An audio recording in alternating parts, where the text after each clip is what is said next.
Hood hood புயலால் தமிழகத்திற்கு ஆபத்தில்லை என்று சென்னை மண்டல வானிலை மையம் தெரிவித்துள்ளது.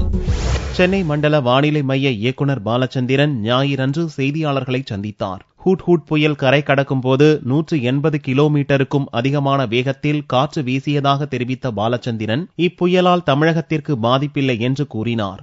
மத்திய மேற்கு வங்கக்கடலில் உருவான ஹுட்ஹுட் தீவிர புயல் வடமேற்கு திசையில் நகர்ந்து இன்று காலை 11:30 மணி அளவில் ஆந்திராவில் விசாகப்பட்டினம் அருகே கரையை கடக்க துவங்கியது.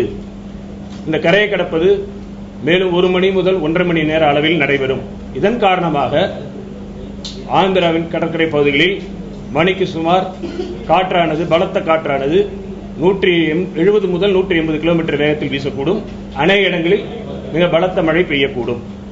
தமிழக மீனவர்கள் ஆந்திர கடற்கரை பகுதியை நோக்கி செல்ல வேண்டாம் என்று அறிவுறுத்தப்படுகிறார்கள்.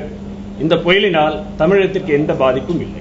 புயல் காரணமாக தமிழகத்திற்கு மழை வாய்ப்பு இல்லை என்றும் வானம் மேகமூட்டத்துடன் காணப்படும் என்றும் பாலச்சந்திரன் தெரிவித்தார். இந்நிலையில் சென்னையில் கடல் சீற்றமாக காணப்பட்டது. புயல் கரை கடக்கும் போது வங்காள விரிகுடா கடலில் கடல் சீற்றமாக இருந்தது குறிப்பிடத்தக்கது.